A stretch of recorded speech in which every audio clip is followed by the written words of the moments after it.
I thought I was only helping a lost girl find her home. But the gate that opened before me revealed a world that could save me. My son had abandoned me overseas with no papers, no money, and no name. Yet in the hall of a stranger's mansion, the truth about him began to unravel, layer by layer.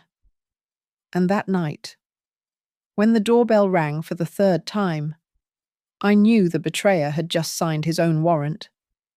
My name is Evelyn Hart, and I am standing in the lobby of a Lisbon hotel with nothing but the clothes I am wearing and an old grey cardigan. My hand instinctively goes to my purse, but there is no purse, no wallet, no passport, no phone. The polished marble floor beneath my thin shoes feels impossibly cold, a stark contrast to the hollow panic rising in my throat. I am 62 years old, and I am invisible. The flight over is a blur of polite indifference. I remember Andrew and his wife, Sloane, sitting several rows ahead in seats with extra legroom. They never once looked back. I was in a middle seat, wedged between two strangers, staring at the clouds for hours just to fill the aching space their silence left. This trip was their idea, a celebration of my retirement, they said, a new beginning. We were supposed to meet in the lobby at 7 o'clock this morning for breakfast. I waited. I watched the lobby bar fill up with business travellers and then empty again. At 9:15, I finally approached the front desk, the smile I'd been holding frozen on my face. The receptionist was polite, her English perfect and clinical. Mrs. Hart, I am sorry. Their room is checked out. And yours. Your room is only compensated until 11 o'clock. 11 o'clock. It was already past 10:30. And then, the final, chilling realization clicked into place. My phone. Last night, Andrew had stopped by my room. Just need to check the return tickets. Mum, mine's dead. I'd handed it over without a second thought. He never brought it back. I see it now. The ease of the lie, the casual way he pocketed my entire life. At exactly 11 o'clock. A quiet but firm security guard gestures toward the revolving doors. I am being asked to leave. I step out, and the Lisbon sun hits me like a physical blow. The air is thick, and the bright, musical sound of Portuguese shatters against my ears. Incomprehensible. I am adrift. I cross the massive square, the Praça do Comércio. The air smells of strong coffee and baking stone. The clack, clack, clack of stylish shoes on the hot cobblestones sounds like accusations. My heart is hammering against my ribs, a painful, fluttering rhythm I cannot control. I find a stone bench in the shade and sink onto it, clutching the thin fabric of my cardigan. The humiliation is absolute, a physical weight pressing down on my chest. But as the minutes stretch into an hour, then two, something else crystallizes beneath the shame. It is a cold, quiet rage, an emotion I haven't allowed myself to feel in years. I sit there as the sun arcs across the sky, as the shadows stretch long and blue across the plaza. The city's golden hour begins, but all I feel is the encroaching cold of dusk. It is then that I see her, a young woman, barely more than a girl, standing on a street corner, sobbing. Her shoulders heave with desperate, gasping breaths. In one hand, she holds a smartphone, its screen a spiderweb of cracks. In the other, she clutches a crumpled piece of paper, an address. She is lost. She is terrified. She is alone. And in that moment, seeing my own desperation mirrored in her, I make a choice. I push myself up from the bench, my knees aching. I am lost, but I am not broken. I walk toward her, and the first step changes everything. I touched her arm gently. She flinched, her eyes wide and red. I pointed to the crumpled paper, then to myself, and made a walking gesture. I can try to help. I saw some of the street signs earlier. Her name was Mara. She nodded, wiping her face on her sleeve, and we started walking. My own exhaustion was a heavy cloak, but this simple purpose, putting one foot in front of the other for someone else, kept me upright. Lisbon is a city of hills. We climbed steep, narrow streets paved with calçada, the small, uneven white stones that gleamed under the streetlights. The city that had felt so hostile just an hour before now revealed a different side. Colourful graffiti covered entire walls, vibrant and alive. Above us, wrought iron balconies overflowed with bright pink bougainvillea. We passed open doorways from which spilled the sounds of families arguing, televisions blaring, and the clatter of plates. The air smelled of grilled fish and exhaust. With every block, Mara's hitched, frantic breathing began to slow, matching the rhythm of our footsteps on the stones. My memory of the street names was fragmented, based on a tourist map I'd glanced at in the hotel lobby what felt like a lifetime ago. But I navigated by instinct, moving toward the quieter, darker parts of the hill. After nearly an hour, the streets widened, the graffiti disappeared, and the buildings grew taller, hidden behind high walls. Mara stopped, pointing a trembling finger. "This is it." We stood before a massive black iron gate, at least 12 feet high, set into a stone wall that seemed to stretch the entire block. It was a fortress. A small, modern camera, mounted above us, swiveled and pointed directly at me. Bright spotlights clicked on, illuminating the courtyard beyond. I pressed the intercom button. A crackle, and then a deep male voice, tight with panic, burst from the speaker in Portuguese. Mara cried out. "Pai!" The voice shouted her name. "Mara, Mara, onde estás?" The heavy gate buzzed loudly and swung inward with a smooth, silent motion. A man, Rui da Costa, ran out.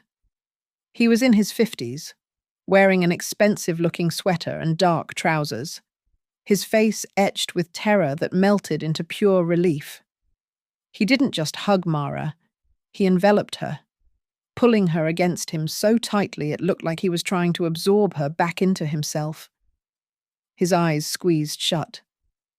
A moment later, a woman, Isabel, followed, rushing past them both. She didn't speak. She just came straight to me and draped a thick, soft blanket over my shoulders. She guided me inside, her hand on my arm. The door closed, shutting out the city noise.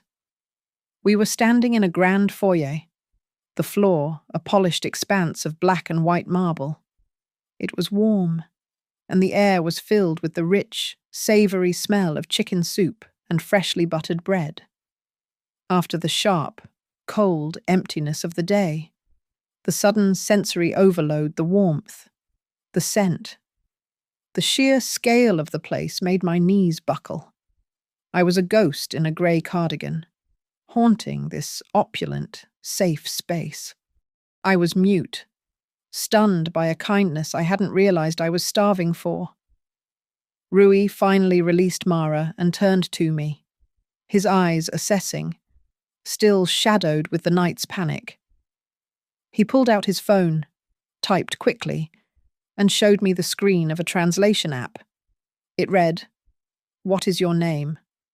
My voice was a dry croak. "Evelyn Hart." He typed again, his thumbs moving fast. "You will stay here tonight? Tomorrow?" We will help you with papers. Oh, no, I couldn't. I started. The automatic refusal of someone who has nothing to offer in return. I should go. Where to what? The stone bench. Before I could protest further, Isabel stepped forward. She was beautiful, with dark, kind eyes that held no pity, only a deep, settled understanding. She took my hand. Her skin was warm. She led me to a chair by a small table and then pressed a heavy ceramic bowl of soup into my hands. The heat seeped into my frozen fingers. My resistance dissolved. I couldn't fight anymore. I lifted the spoon. Mara. Her face still blotchy from crying, but her eyes clear. Approached me. She gently adjusted the blanket Isabel had given me, pulling it more securely around my shoulders. She leaned in close, and in a soft, accented whisper, she said the one word I understood. Obrigada. Thank you. The next morning, after a sleep so deep it felt like a resurrection, Rui drove me to the American consulate. The building itself was imposing, all steel and glass, a piece of home that felt utterly foreign. Inside, I sat under fluorescent lights, filling out forms that asked for details I could barely remember. I had no ID, no proof of who I was. I was just a name. Evelyn Hart, claiming to be a citizen. Rui handled the officials with a calm, quiet authority. He spoke in low tones, presented his own credentials, and vouched for me. They told me it would take a day, perhaps two, to issue a temporary travel document. While Rui returned to his office to make calls, Isabel took me out. "We must get you a few things," she said, her English soft and careful. "To start over?" It was not a lavish shopping trip. She took me to a simple, clean department store. She helped me pick out 2 pairs of practical trousers, a few cotton shirts, undergarments, and a sturdy pair of walking shoes. The new clothes felt strange against my skin, a costume of a person I didn't recognize. The final purchase was a simple canvas tote bag. As she handed it to me, I understood. I finally had something to hold on to, a place to put the few items that were now mine. The act was so profoundly kind, so practical. It almost made me weep in the middle of the store.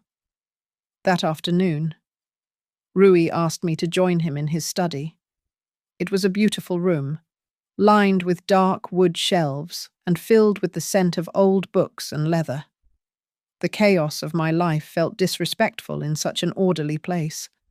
He sat behind a massive desk, but his demeanor was gentle. "Evelyn," he began, "I need to ask some questions about your life in Santa Fe, your work, your home."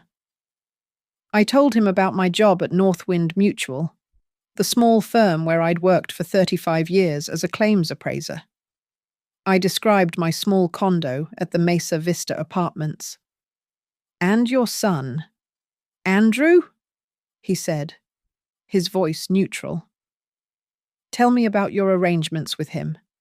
Did you ever sign any papers for him regarding your home?" A knot of shame tightened in my stomach. "Yes. About 2 years ago.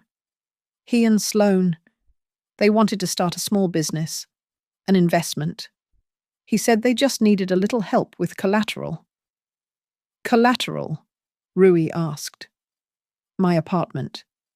He asked me to mortgage it, just temporarily.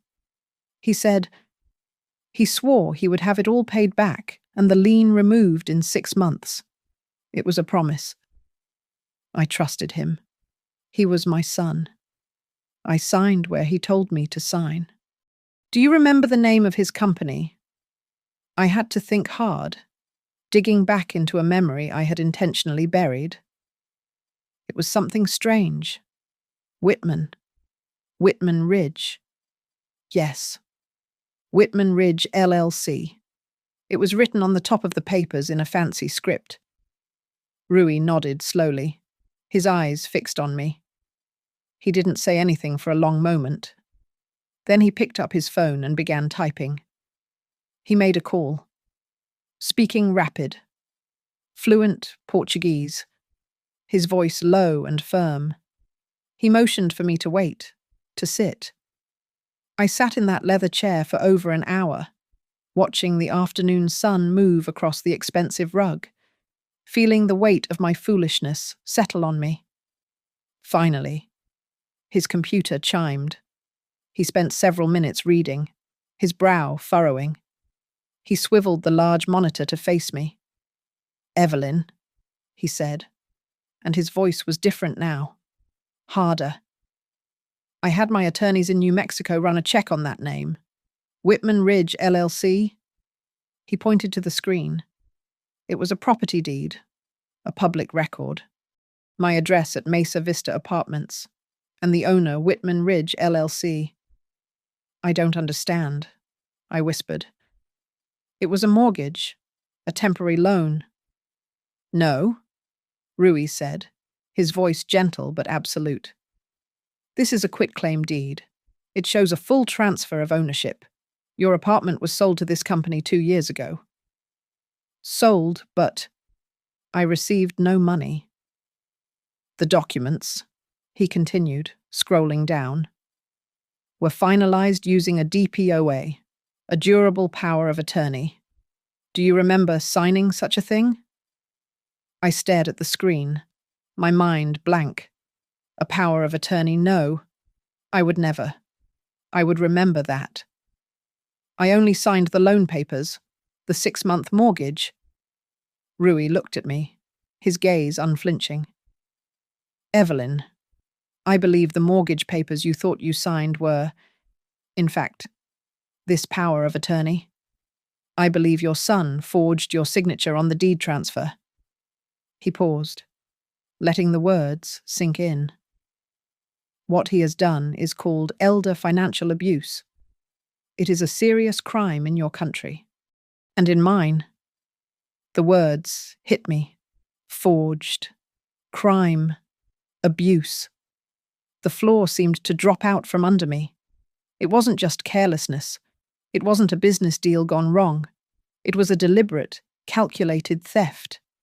He had stripped me of my home, my nest egg, my entire life.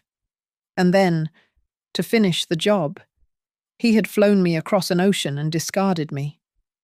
The tears finally came. Not the quiet, dignified tears of a grieving woman, but the harsh, gasping sobs of a fool. I cried for my own stupidity, for the blinding love that had made me sign, and for the profound shame of sitting here, penniless, in front of these powerful strangers. Rui let me cry. When the worst of it had passed, he pushed a box of tissues across the desk. "This is not your fault," he said firmly. "He betrayed you. Now, we will fix it. My lawyers will handle everything. From here and in Santa Fe, we will fund this. Evelyn, we will get your home back, and we will see him held accountable."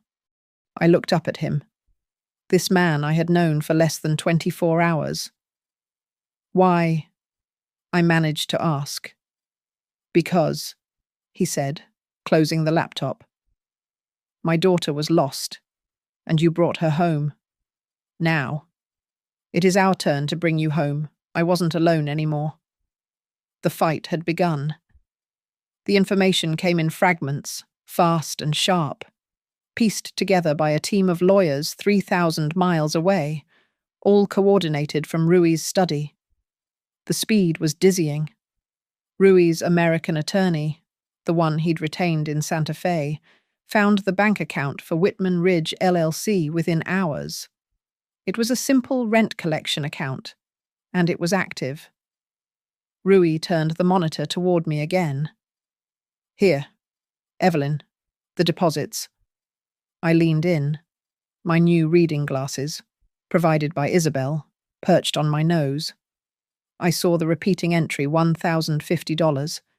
It arrived on the first of every month. For 2 years. My apartment. My tenant. My money. Then came the withdrawals. The bank statements were a brutal ledger of my betrayal. I saw a large transfer, tens of thousands of dollars, marked for a luxury car dealership. They bought a new SUV, I murmured, my voice flat. I saw weekly transfers to Andrew's personal checking account. I saw payments to Sloane's credit cards. They were living on my life savings while I was rationing my small pension. But it was the evidence from Lisbon that made my blood run cold. Rui had requested the full electronic logs from the hotel. "Look at this," he said, pointing to a line item, my room number, the date of my last night there, and a timestamp, 2:17 a.m. My card was in my purse, I whispered. I was sleeping. Your card was. Rui agreed, his face grim. But another card was used. He clicked to a different file, a security log from the front desk. At 2:05 a.m., Rui read. Andrew Whitman approached the night manager. He reported his mother had lost her key and was asleep, and he needed a temporary one to check on her.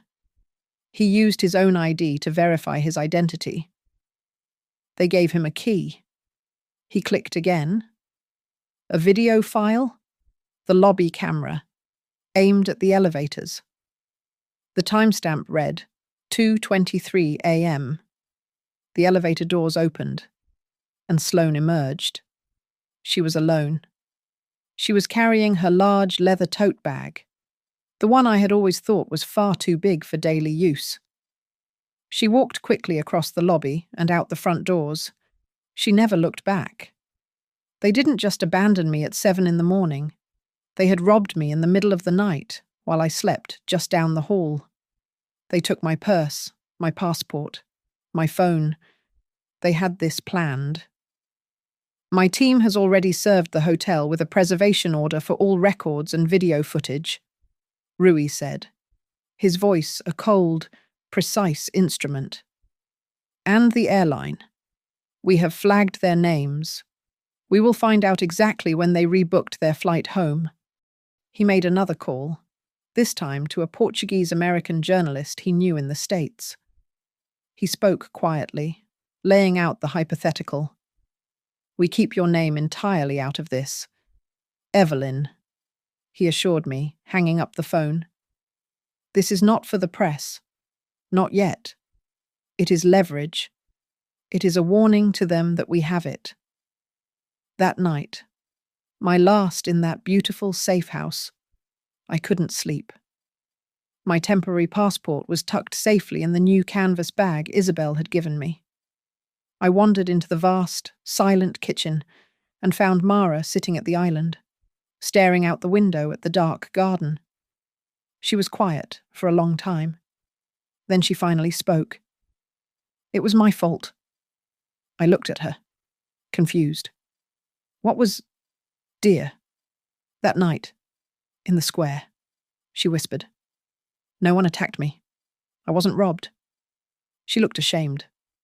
I had a fight with my mother, a terrible one, about my gap year. She said no, and I just ran. I ran until I was lost. My phone died, and then I dropped it, and I got scared. I panicked. She turned to me, her young face crumpling with guilt. I am so sorry. Evelyn, I dragged you into all of this, because I was being a stupid child. I sat down next to her and took her small hand in mine. It was cold. Mara, I said, my voice firm. You must listen to me. You did not drag me into the darkness. You were the one who pulled me out. If I hadn't seen you, if I hadn't had a purpose, I don't know what would have happened to me on that bench. You saved me. She squeezed my hand. We sat in silence for a while. Two survivors of very different storms. Just before I finally went to my room, Isabel stopped me in the hall. She pressed something small and cool into my palm. I opened my hand. It was a small, delicate silver cross, hanging from a simple chain. "For your journey home," she said, her voice soft. "A blessing. Evelyn, you will not be alone." I closed my hand around it, the metal already warming to my skin. I had an airline ticket, a temporary passport, and a team of lawyers, and I had a small silver cross. I was ready to go home. Rui flew with me. He didn't send an assistant or one of his lawyers, he came himself. The flight from Lisbon to Albuquerque was long, crossing an ocean back to a life that no longer felt like mine. When we stepped out of the airport, the air hit me. It was not the soft, damp air of Lisbon. It was the high desert air of New Mexico, thin, dry, and sharp. The sky was a vast, piercing blue, almost violent in its brightness. We rented a car and drove north to Santa Fe. I watched the familiar landscape of scrub brush and endless mesas roll by, the scent of piñon pine, baked by the sun, drifting through the vents. It was the smell of home, but I was not returning home. I was an inspector, a claimant. I was returning to the scene of a crime. Rui did not book us into a 5-star resort. He chose a modest, clean hotel on the outskirts of the city, the kind with reliable Wi-Fi and free breakfast. It was perfect. That night, I slept in a way I had not slept in 2 years. In the small, windowless storage room Andrew and Sloane had given me, I had lived like prey. Every footstep in the hall, every unexpected noise, made my heart leap into my throat. I was always alert, always waiting for the next small humiliation. But in that anonymous hotel room, with its standard-issue art and the quiet hum of the air conditioner, I slept deeply. I didn't jump when the ice machine rumbled down the hall. I was no longer prey. The next morning, we met Harper Ellison. She was a woman in her 50s, with intelligent eyes and a calm that felt more formidable than any aggression. She didn't waste our time with elaborate expressions of sympathy. She spoke slowly, not because she thought I was frail, but because she wanted me to understand the weight of every legal term. "This is it. Evelyn," she said, sliding a photocopy across the polished table of the conference room. It was the durable power of attorney. I stared at the signature line. It was a good forgery. The slant was right. The letters formed correctly. But I was an appraiser. I had spent 35 years looking at details others missed. "The loop on the H is too tight," I said, my voice flat. "And the cross on the T is too hesitant." "Exactly," Harper said. "It's a competent fake, but it won't hold up." We also checked the notary public, Gordon Pike. He has a reputation for cash-only services and a very flexible appointment schedule. The state bar is quite familiar with him. She folded her hands. "As of 9:15 this morning, I have filed 2 emergency motions on your behalf. The first is a temporary restraining order freezing all assets associated with Whitman Ridge LLC and Andrew Whitman's personal accounts linked to it. The second is an emergency injunction, preventing the sale or transfer of the Mesa Vista property. As of right now, he cannot touch the money, and he cannot sell your home." My home. The word sounded strange, but correct. Harper suggested I visit the building. Rui came with me.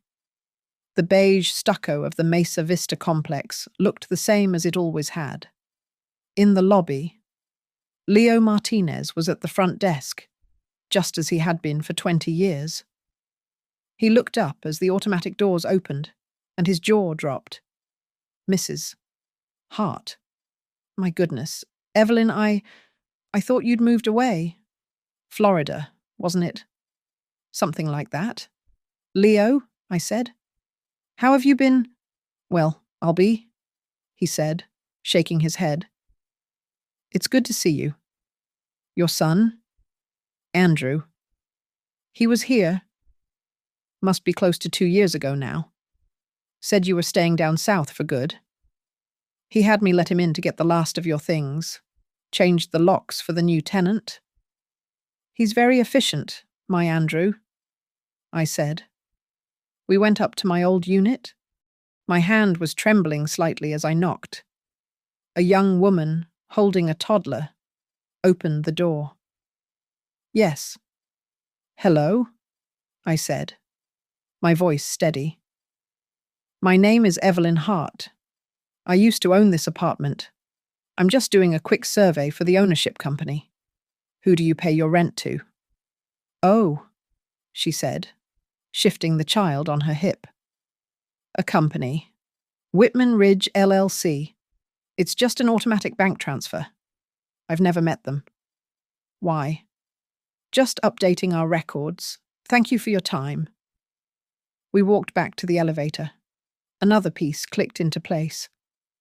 That evening, Rui sat with me in the hotel room. Harper will serve the papers tomorrow morning, he said. We will use a strategy. Soft first, then hard. We are giving him one chance to respond. 24 hours to sign the property back to you and agree to a full restitution plan. Why? I asked, the old anger flaring up. He deserves no chances. This is not for him. Evelyn, Rui said patiently, his gaze firm. It is for the court. It shows that you are the reasonable one, that you are the victim, not the aggressor. We are giving him an opportunity to walk away, which he will refuse. And when he refuses, he confirms his guilt and his arrogance to the judge. We are giving him the rope. I understood. It was a cold, clean strategy. After Rui had gone to his own room, I sat at the small desk. I took the hotel notepad and the pen. I was alone, back in my city, but not the same woman who had left it. I wrote 3 short lines on the paper, just for myself. My name is Evelyn Hart. I am a claims appraiser. Tomorrow, I take back my name. We drove to Sagebrook Heights the next morning. It was one of those new, sprawling suburbs where every house was a variation of the same beige stucco, all behind security gates. Rui, Harper Ellison, and I. A process server was waiting for us, as required by law. Rui spoke into the intercom at the main gate. We are here to deliver legal documents for Andrew Whitman.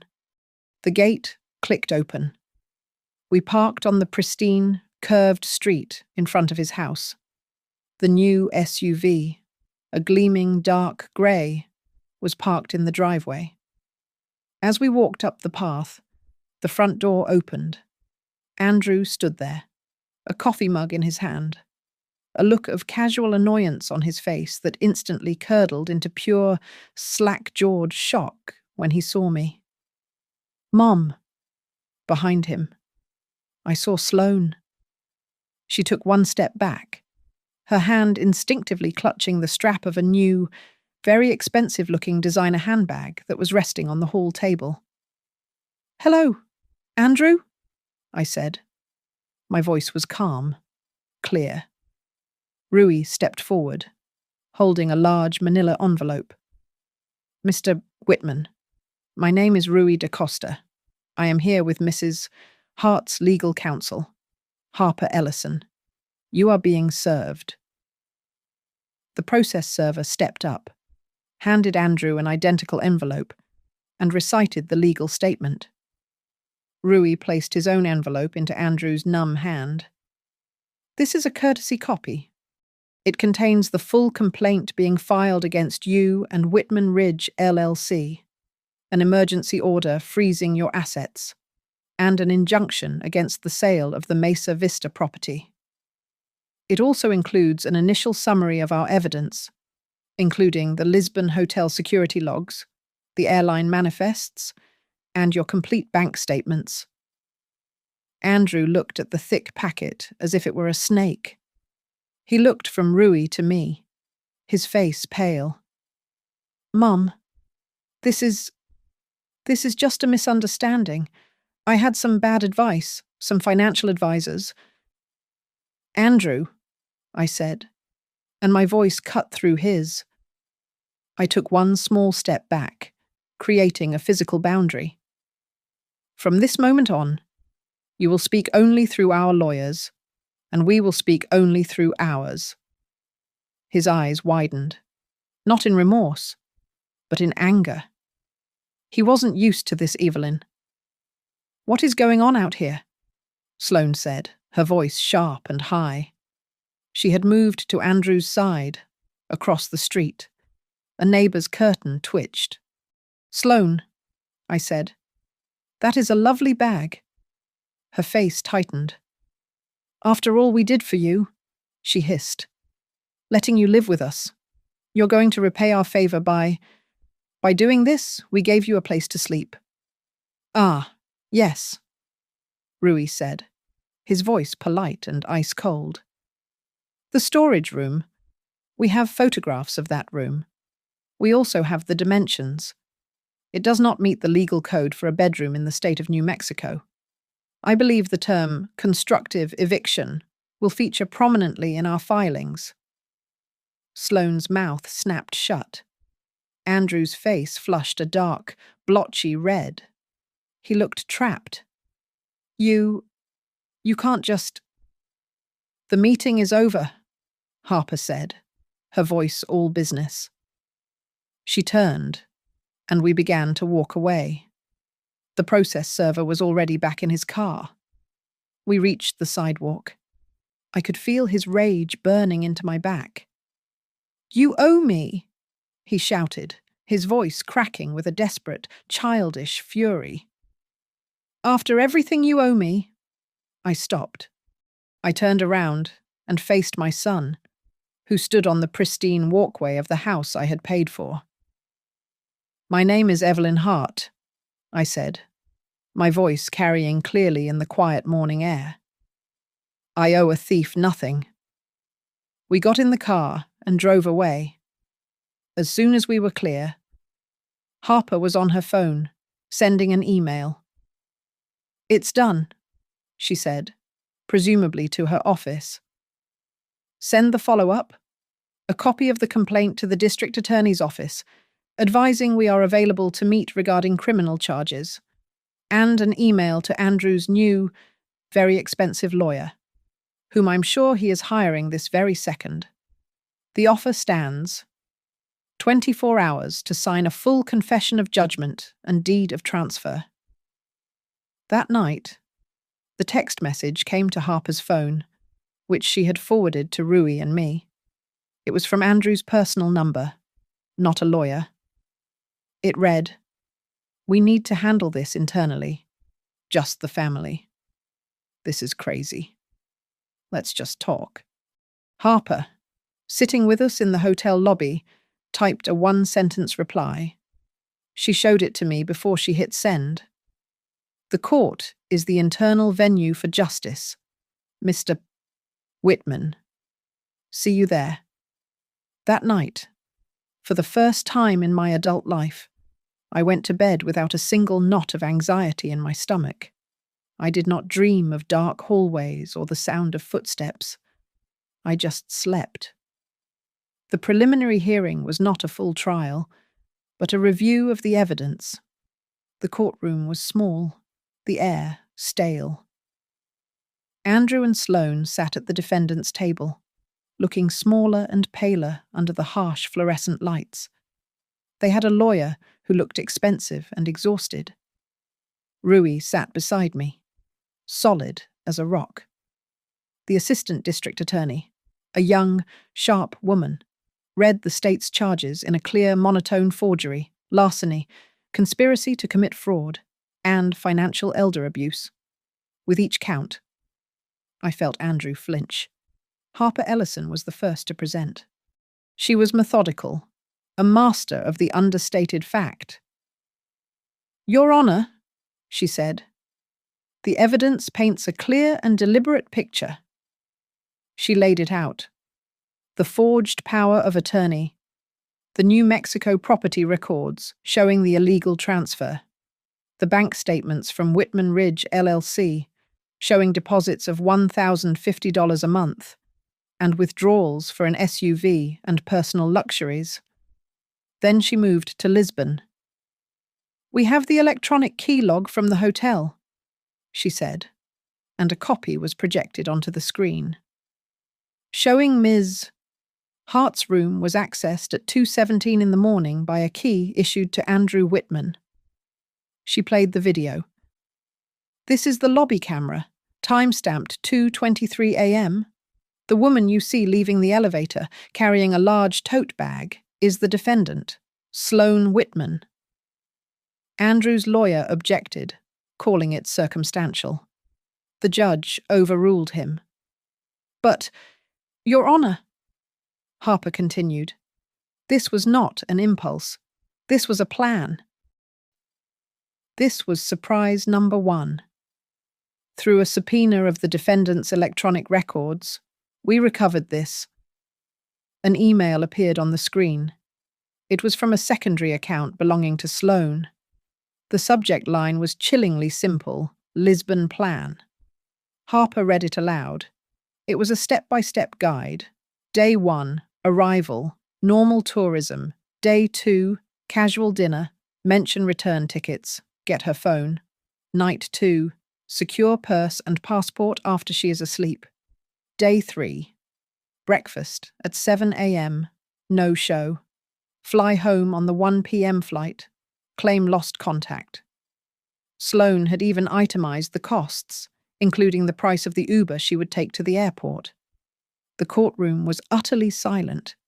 Sloane had sunk so low in her chair she was almost invisible. But the cruelty did not end there, the prosecutor added, standing up. It crossed borders. This was surprise number 2. "We have a recording from the emergency line at the United States Consulate in Lisbon, dated the morning Ms. Hart was abandoned." She played the audio. A man's voice, slightly distorted, speaking English. "I'm calling about an elderly woman who might come in. Evelyn Hart. She's my mother. She's very confused. She's been wandering, making things up. It's for her own good. Please don't issue her any travel papers. We're trying to get her help." I felt the blood drain from my face. He hadn't just left me to die. He had actively blocked my rescue. "The state hired an audio forensic expert," the prosecutor said. "We obtained a court-ordered voice sample from Mr. Whitman this morning.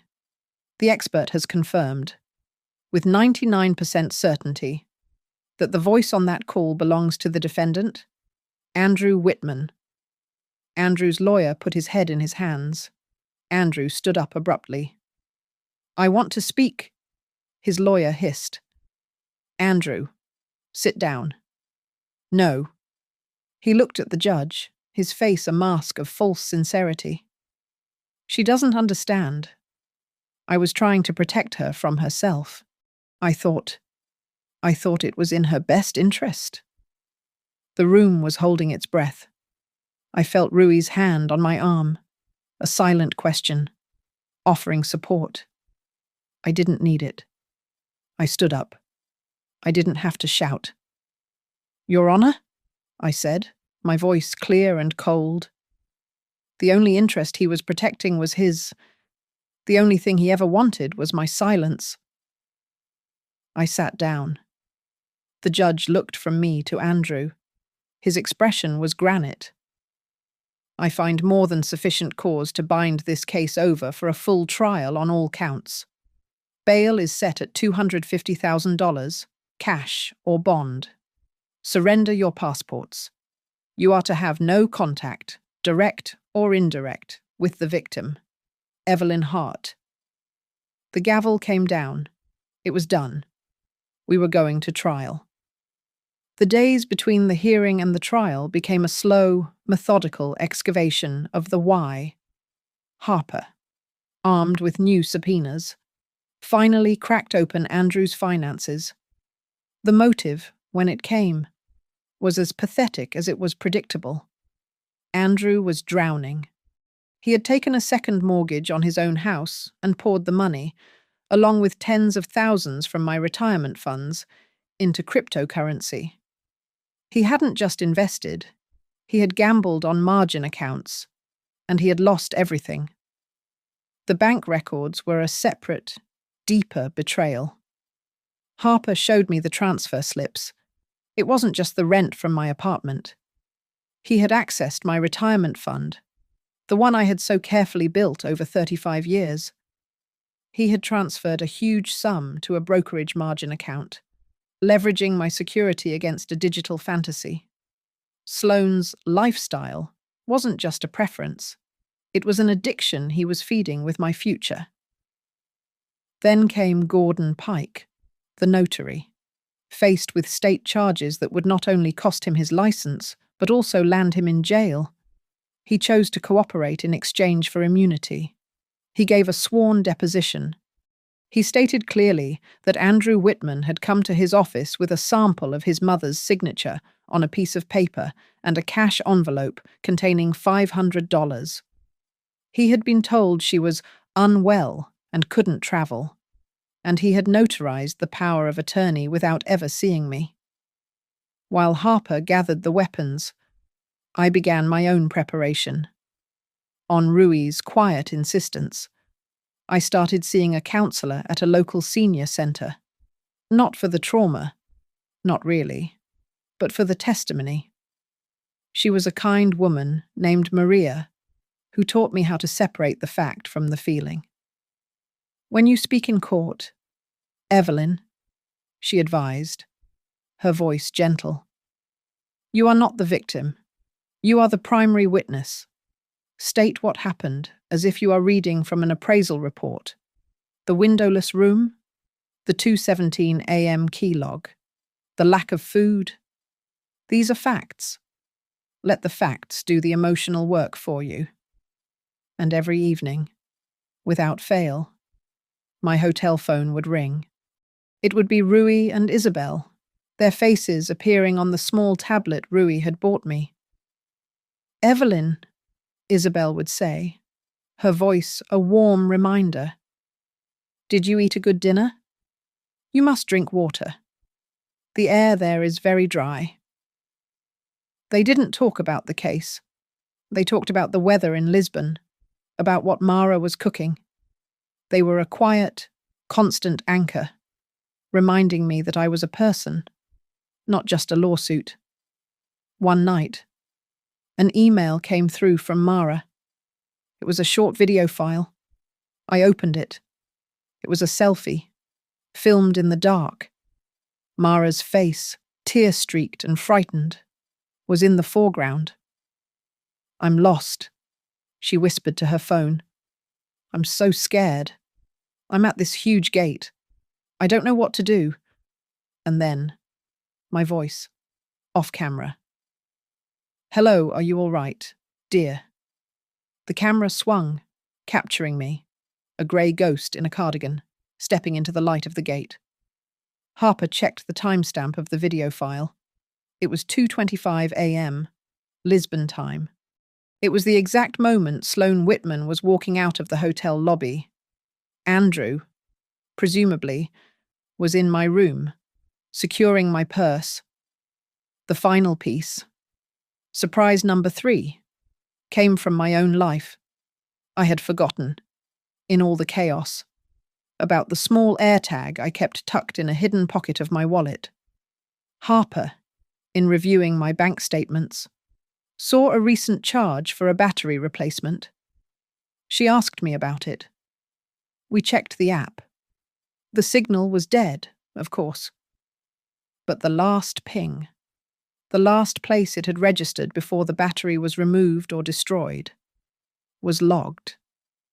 It was from a geolocated coordinate at Lisbon International Airport, specifically the long-term parking garage. Harper forwarded this to Rui, whose team immediately contacted the Portuguese police. With the hotel security footage and the new data, the police obtained a warrant. They found the rental car Andrew and Sloane had used. The car's internal GPS confirmed its location in that garage on that date. And in the trunk, tucked deep into the carpet lining, they found it. My AirTag. The police report, with photographs, was forwarded to the Santa Fe D.A. The international loop was closed. That night, alone in my hotel room, I stood in front of the mirror. I practiced my opening line, just as Maria had suggested. My voice was steady. There were no tears. I had a name, I said to my reflection. I had a profession. I had an apartment. I was legally, and falsely, stripped of each one. The courtroom was packed. Every wooden bench was full, and a line of people stood against the back wall. I saw reporters whispering, their pens scratching on notepads. The case had a nickname in the local press, the Lisbon Abandonment. It was salacious, simple, and brutal. Andrew and Sloane sat at the defendant's table, looking diminished and pale. Their lawyer looked tense, his papers organized into neat, defensive stacks. The prosecutor, the same sharp young woman from the hearing, stood. She didn't just give an opening statement. She presented a timeline, projected onto a large screen for the jury. It was constructed like a slow-motion film of a car crash. "It begins here," she said, showing the airline booking. 3 tickets to Lisbon, but only 2 return tickets, booked a full week before they ever left soil. She moved on. "It continues here, at 2:17 a.m. The hotel log flashed on the screen. "And here, at 2:23 a.m. Sloane's face filled the screen, walking through the lobby. "And here?" Mara's shaky selfie video, with my voice in the background, time-stamped at 2:25 a.m. While Mrs. Hart was on the street helping a lost child, the defendants were actively robbing her. She showed them Sloane's email, the Lisbon plan, the AirTag ping from the airport trunk, the LLC bank statements, the $1,050 monthly deposits. It was a cold, complete, and irrefutable story. The witnesses were a steady confirmation. Leo Martinez, the doorman, described Andrew changing the locks. The young tenant from Mesa Vista confirmed her rent payments. The handwriting expert pointed to the hesitations in the forged signature. The audio expert reconfirmed Andrew's voice on the consulate call. Then Harper Ellison called me to the stand. I walked past Andrew, my gaze fixed on the judge. I took the oath. "Ms. Hart," Harper began, her voice calm and clear. "Please tell the court about your job at Northwind Mutual." "I was a senior claims appraiser," I said, my voice steady. "I worked there for 35 years. And what did that role require of you?" "It required me to check details," I said, "to find discrepancies, to read the fine print. My entire career was based on verifying facts and finding the one detail that was out of place." "You were meticulous." "Yes," I said. "I had to be." "In your 35-year career, Ms. Hart, did you make a habit of signing legal documents without reading them?" "Never." "Was there ever an exception?" I paused, turning slightly toward the jury. "One?" I made one exception in my entire life. And what was that? I signed a packet of papers for my son. Harper then asked me to describe the room I lived in at Andrew's house. I followed Maria's advice. I used no violent language. It was in the basement, next to the laundry, I said. It had no windows. The air was always very still and smelled of drywall and damp.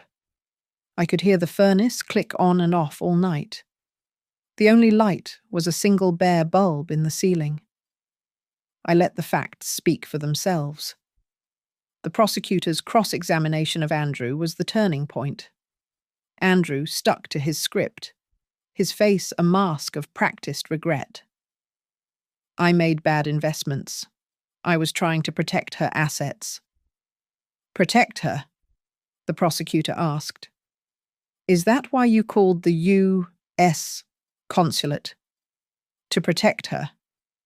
I was trying to get her help. Let's be specific, the prosecutor said, holding the transcript. You told them your mother was confused, making things up, and that they should not issue her any travel papers. Is that getting her help, Mr. Whitman? Or is that ensuring your victims stayed trapped? Andrew looked at his lawyer. He looked at the judge. He just stared, his mouth opening and closing slightly. The silence in the courtroom was a physical weight. I panicked, he finally whispered. You panicked, the prosecutor repeated, letting the words hang. Sloane was even worse. Her lawyer argued she was an unknowing spouse, insulated from the financial crimes. The prosecutor then had Sloane declared a hostile witness and called her to the stand. Mrs. Whitman, she said, please read the subject line of this email you sent from your personal account. Sloane looked at the screen, her face ashen. The Lisbon Plan. She read, her voice barely audible. And please read the first 3 action items. I don't remember. Let me refresh your memory. Day 2. Get Mom's phone. Night 2. Secure purse and passport. Day 3.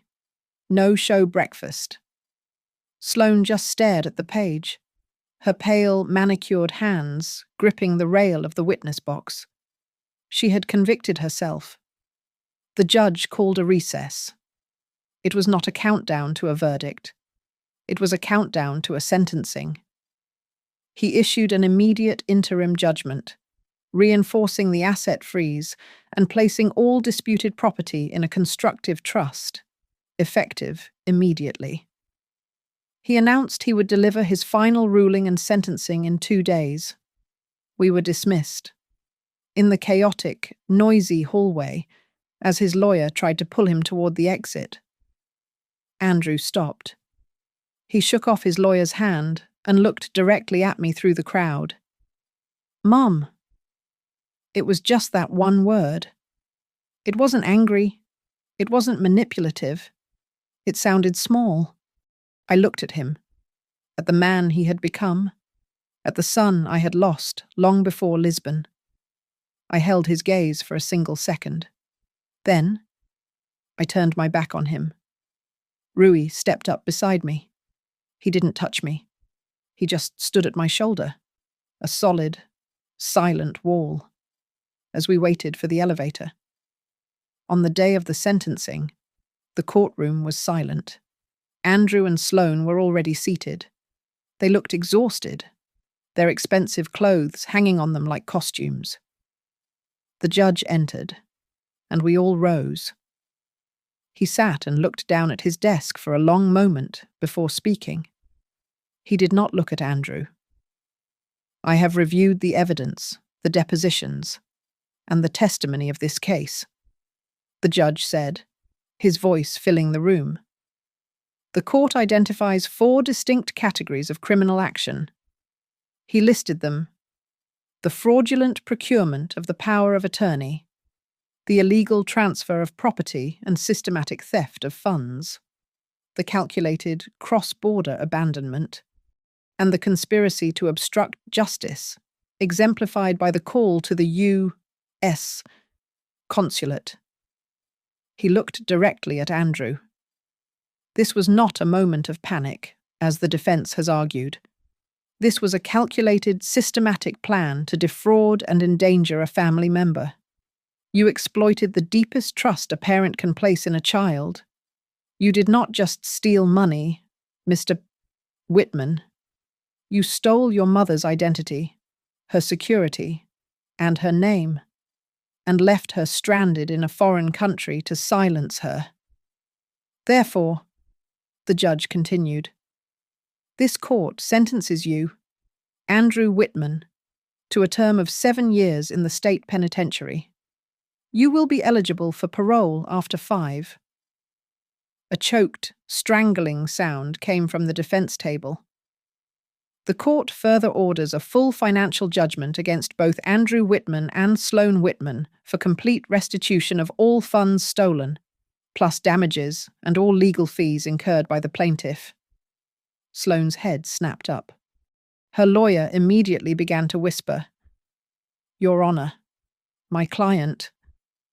The judge held up a hand. Your client was found to be an active participant in the conspiracy, as evidenced by the Lisbon Plan email and her use of the illegally obtained hotel key. She is fully liable for the restitution. The fraudulent deed transfer is voided. Full title and ownership of the Mesa Vista property are hereby restored to Evelyn Hart, effective immediately. He wasn't done. This court also issues a separate order referring Gordon Pike for criminal prosecution, and I am issuing a formal advisory to the State Bar and all financial institutions, detailing the methods of this conspiracy as a case study in elder financial abuse. Andrew slumped forward, his face in his hands, his shoulders shaking in silent, racking sobs. The judge looked at me. Ms. Hart, do you wish to make a statement before the court is adjourned? Harper nodded at me. I stood up. I did not look at the broken man at the defendant's table. I looked at the seal on the wall behind the judge. Your Honor, I said, my voice clear and strong. I am not here to demand my son back. I am here to demand my name back. I sat down. As I did, I felt a hand on each of my shoulders. Rui and Isabel had flown in and were sitting in the row directly behind me. They just rested their hands there, a silent, solid presence. There was no celebration, no applause. It was just the sudden, quiet calm after a hurricane. Out of the corner of my eye, I saw movement in the back of the gallery. A young woman stood up. It was Mara. She looked at me, her eyes bright, and she gave a small, quick wave. The girl I had found, now witnessing my own return. The judge struck his gavel. Court is adjourned. The doors of the courtroom opened.